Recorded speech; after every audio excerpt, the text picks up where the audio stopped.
Comsec, please proceed. Mr. Chair, we would like to acknowledge that the presence of the Honorable Jose Arturo Garcia Jr., 3rd District, Rizal. Honorable Jose Arturo Garcia Jr., 3rd District, Rizal. The Honorable Ziaur Roman Adyong, 1st District, Lanao del Sur. And the Honorable Rodante D. Marcoleta, Sagip Party List. Welcome, Your Honors. Thank you, Comsec. Comsec is directed to acknowledge all the resource persons present in today's hearing. Please proceed. Mr. Chair, joining us in today's hearing, we have the officials of the Municipality of Mataas na Kahoy. We have Mayor Janet Magbantay Ilagan. Good morning po. Vice Mayor J. Manalo Ilagan, sir. Councilor Ferdinand Dimaano. Councilor Karen Joy Lucky. Councilor Attorney Roel Malabag. Councilor Herwin Del Mundo. Councilor Lemuel De Ocampo. Councilor Pepito Vergara. Councilor Merlin Caraan Lucky. Councilor Melvin Lucero. Former SB Secretary Emmanuel Alfiler. Mr. Rodante G. De Leon, Business Permits and Licensing Officer. Emilia R. Malaluan, General Services Officer. Engineer Michael Olarte, Municipal Planning and Development Coordinator. Rosary G. De La Paz, Municipal Budget Officer. Lenilyn Caraan, Municipal Accountant. Lady Ivy Hidalgo, Municipal Treasurer. Gali D. Tipan, Human Resource Officer. We also have Ms. Feliciana Gonzalez, the former Municipal Assessor. Melvin M. Lucero, former SK President. Georgian Landicho, former SB Secretary. And Ms. Marlene Mauhay, Engineer Gerald Leesa, Engineer Samantha Ingala. Before we proceed with the continuation of the interpellation by the members of this committee, let me read my opening remarks. Once again, good morning, everyone. I sincerely thank you all for taking the time to attend our third hearing. Your presence and active participation are invaluable as we work together to address the matters at hand. Before we commence, I would like to clarify and set the record straight on two of the main issues discussed during the January 15, 2025 hearing. First, provision creating fraud audit teams. The Commission on Audit claimed in the last hearing that its resolution temporarily suspending the creation of fraud audit teams during the election period October 1 to 2024 to May 12, 2025 was intended to uphold political neutrality and protect audit teams from potential harassment. However, our committee pointed out that starting the ban in October seems premature, considering that the campaign period does not officially begin until February 9, 2025. This unnecessarily extends the period of fraud audits, raising concerns that COA may be unduly limiting its workload, despite its mandate to conduct fraud audits as part of its duties. The committee emphasized that directives arising from inquiries in aid of legislation should not be excluded from the resolution's coverage. Legislative inquiries should not fall within the scope of COA's temporary provision in creating fraud audit teams. While we acknowledge that COA's rule-making power is enshrined in the Constitution, we also emphasize that Congress' mandate to conduct inquiries in aid of legislation is equally protected. COA Resolution Number 24-014 stems from COA's rule-making power, which pertains to procedural law. In contrast, Congress operates under substantive law when conducting inquiries, and as a fundamental legal principle, substantive law takes precedence over procedural law. To date, despite sending two letters to Chairperson Cordova, we have yet to receive a written reply from COA regarding this matter. And second issue, question of legislative purpose of the inquiry that was also raised by the Honorable Marcoleta during the previous hearing. Now, all inquiries conducted in legislation by the Committee on Public Accounts or those in which committee is involved have a clear legislative purpose. The committee's track record demonstrates that we do not allow ourselves to be used for political agendas. Once a resolution or specific measure is referred to our committee, we make it a point to legitimately study and review all the relevant documents and determine whether or not there is a basis to introduce changes to our existing laws. In the committee reports we have submitted to the plenary regarding necessary amendments, auditing laws are explicitly outlined. One notable example is our long-standing recommendation to amend the problematic cash advance system, urging both COA and fellow legislators to reform it to better safeguard public funds. Third, legal compliance when purchasing agricultural lands. Now, on the meat of the issues this morning, during the previous hearing, we have uncovered several problematic and questionable actions committed by local officials of Mataas na Kahoy, Batangas. Notably, we found that Mataas na Kahoy may not have complied with the stringent legal requirements for purchasing agricultural lands for housing project intended for its former settlers. In our last hearing, it was revealed that LGU failed to fully adhere to the mandated legal procedures, including obtaining necessary approvals and certifications from relevant government agencies. These include the necessary reclassification ordinance passed by the Sangguniang Bayan as reviewed and approved by the Sangguniang Panlalawigan pursuant to Section 56 of the Local Government Code, and the certificate of conversion from the DAR and NIA, among others. In fact, during the last hearing, Mayor Janet and Vice Mayor Jay Lagan even admitted that they failed to obtain these necessary requirements,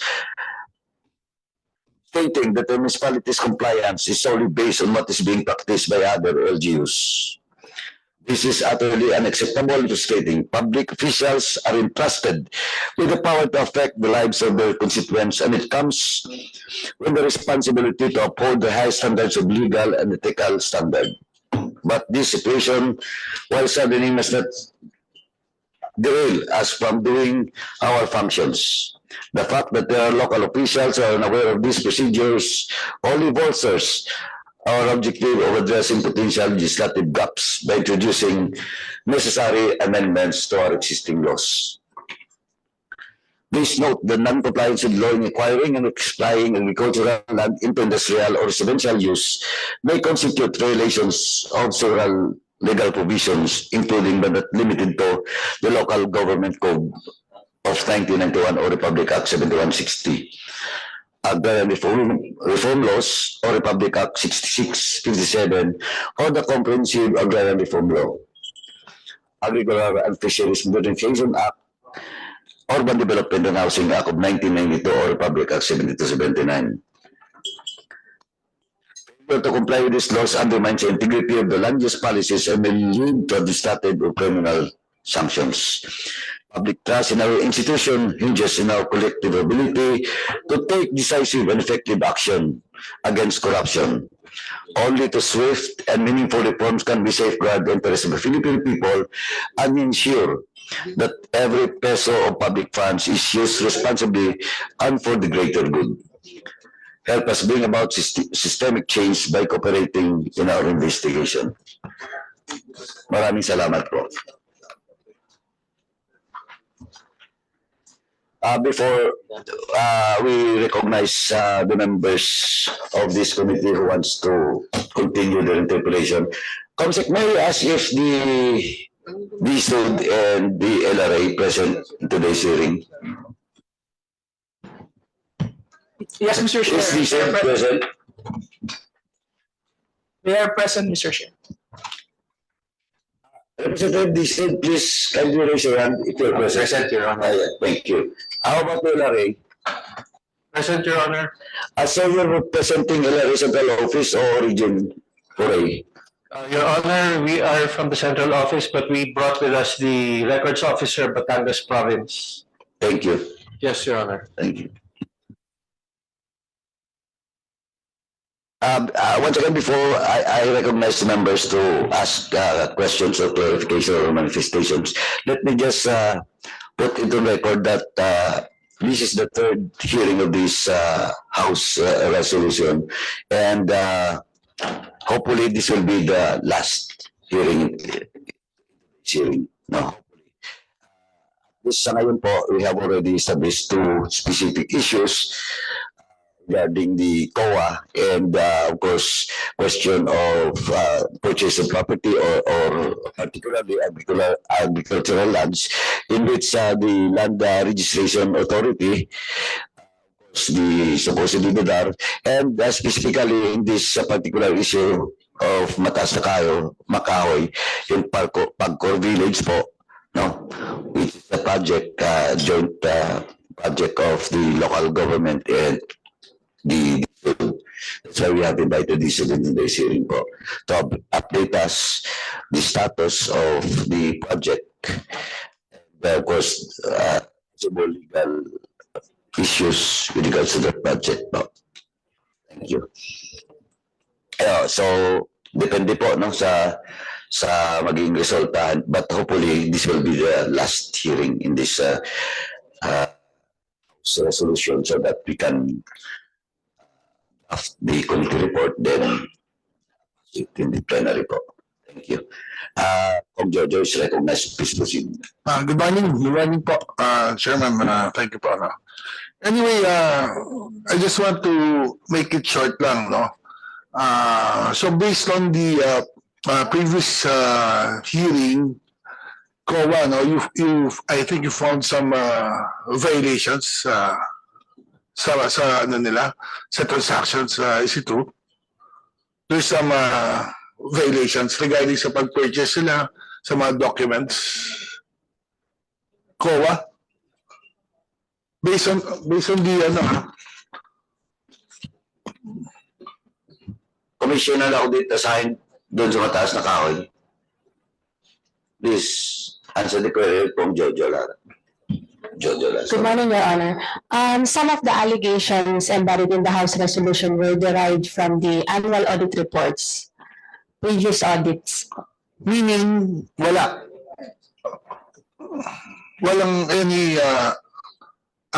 misrepresentation or based on documents. Kasi I think, no, based on the LGU, there's some ano rin may pagkukulang submission documents based on the report. Wala ba? Is it all clear? COA. The allegations stated po in the House resolution, there's none that spoke of non-submission of documents po. It involved various distinct transactions. So, yeah, meaning it all complied during the 2022. As to the recommendations given po, for those audit findings, they were all fully implemented. Fully implemented. Most of them, Most of them. as of December 2023. 2023. Okay. Sorry. With the indulgence of Jojo. Ma'am, you're just, this is the first time that you joined this meeting, di ba? No? It's the second But time. during the previous hearing, you stated, kung ikaw po yun o somebody else from the COA, you stated that there are some requirements being required to the municipality of Mataas na Kahoy that has not been submitted. Kaya on record yun, ma'am. That's why nung nakaraan nga, when mayor, of course, we recognize the seal of good governance, in which isa pang issue yun. No, when mayor stated that they were being awarded doon sa seal of good governance, isa po natin yun, di ba? Na hindi lang Mataas na Kahoy, this involves also other LGUs na 30% compliance lang.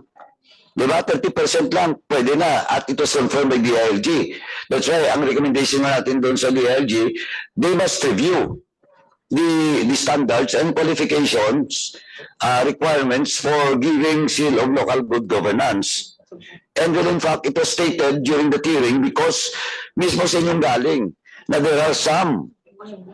Ano ba talaga? It was on record. Di ba? Pinag-usapan kasi natin dito 2021 and 2022. Now, during the period, you stated last hearing na may ilang dokumento pang non-compliance, di ba? Being required sa Mataas na Kahoy. Tama po? Parang ikaw yung ma'am, di ba? Yes, po, Your Honor.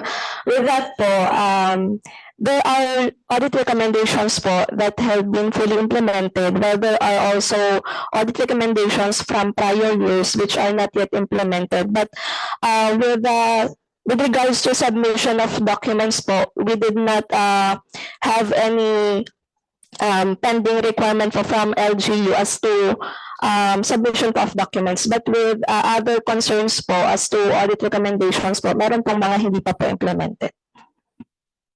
Yun lang po, linawin na natin. But of course, yun po ang sinasabi ko. COA, of course, usually yan, di ba, yung report nyo, no? That's why. Pero nung nakaraan, when you were asked with regards to the purchase of property, bakit hindi nyo inayos? But yung isang it was stated by, I think that was the regional officer of COA or from the central office, kayo po, attorney, with regards to MC 2024-014.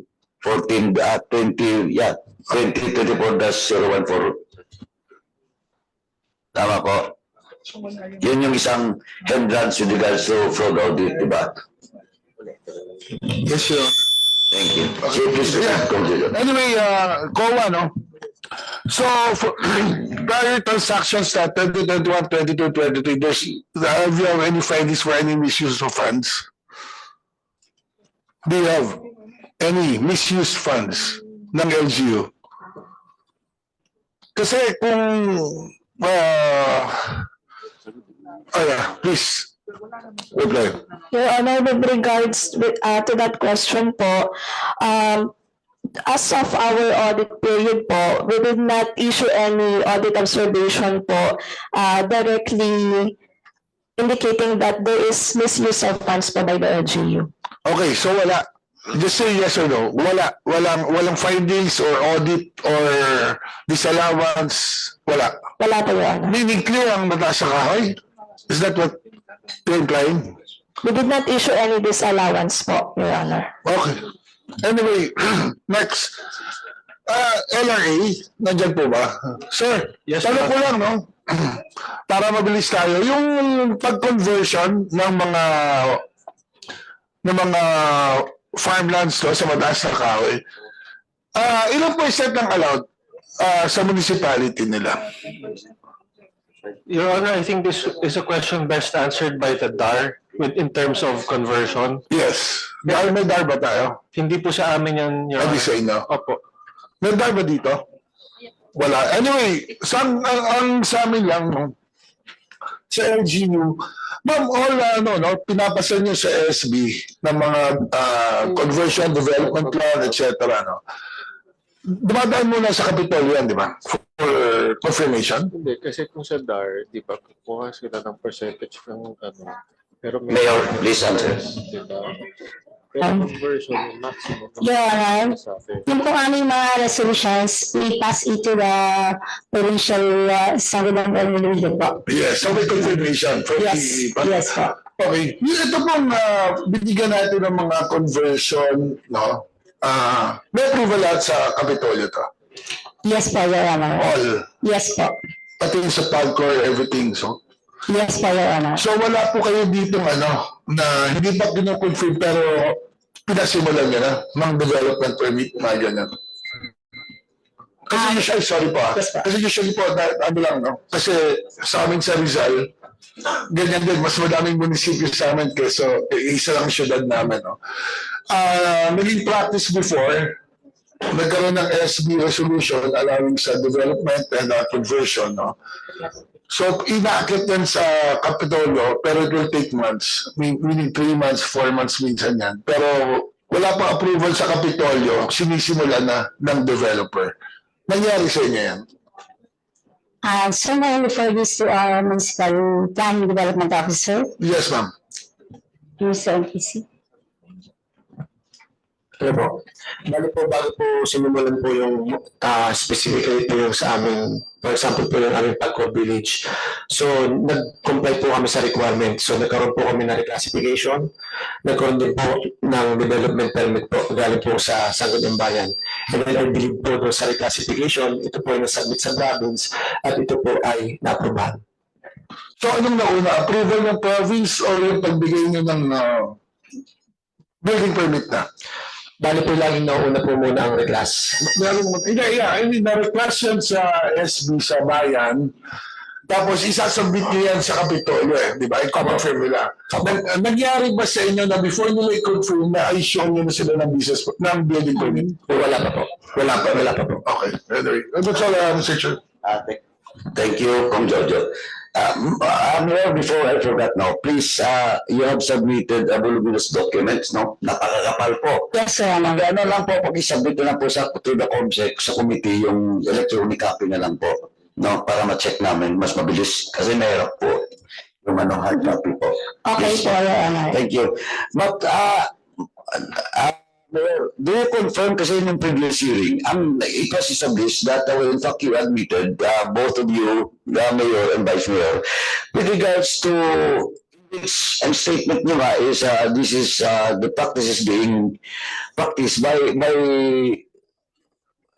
almost all local government units. So, sabi ko nga, to be fair to other LGUs, hindi naman natin pwedeng sabihin na lahat. No? But of course, for the past several hearings, different local government units in this committee, yun po ang laging nangyayari, yung question of compliance with regards to reclassifying of agricultural lands or lots. Yun po. Kasi unless otherwise you can produce those requirements being required by law, and I will ask after po dito, yung LRA po, with regards to the property being the subject of this investigation, should po ng mga requirements. Malinaw po nung nakaraan. In fact, si Mayor na po, si Vice Mayor, former Mayor natin, nagpasalamat po sa committee, sa chairman, particularly sa chairman, for mentioning that, no? And for reminding them that they have to comply with the law. Particularly all those requirements being required by law. In reclassifying those agricultural properties.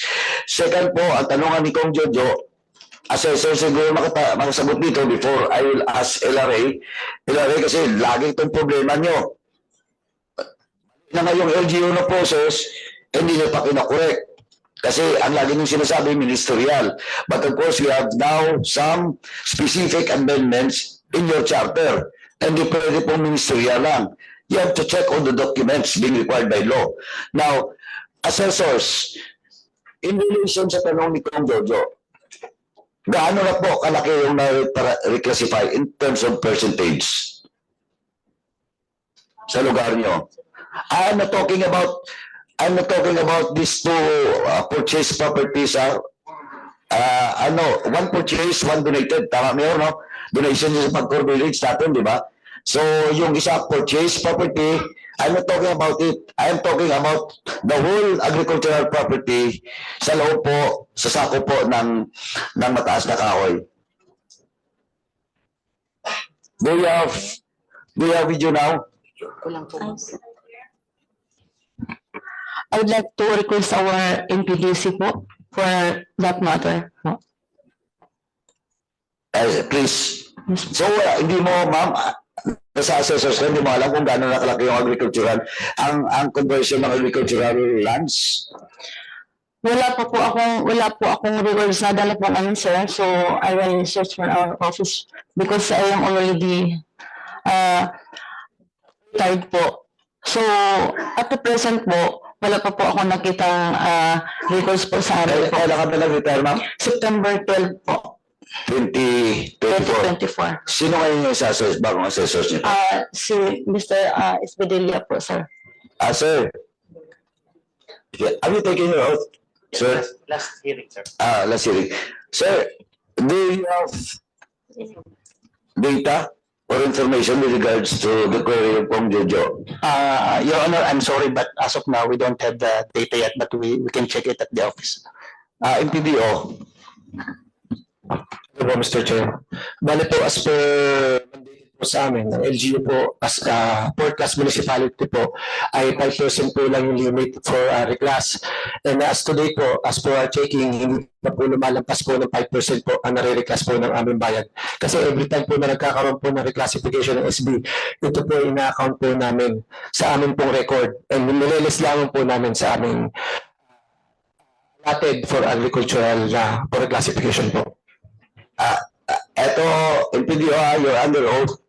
Kasi if you have to check that, submit nyo dito sa committee, na ipapasubmit ko sa inyo, please submit it to the committee.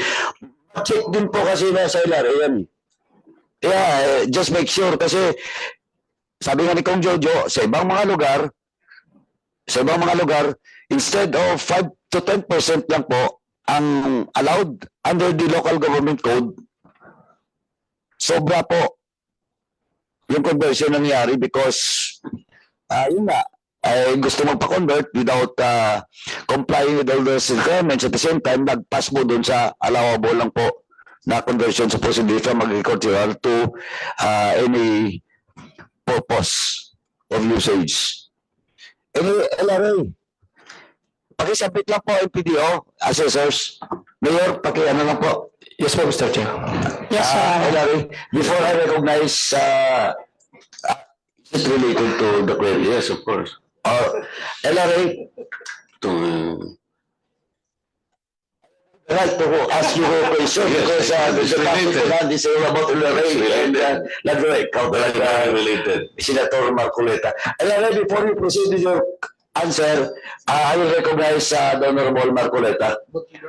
Senator Marcoleta, you are now recognized. Thank you, Mr. Chair.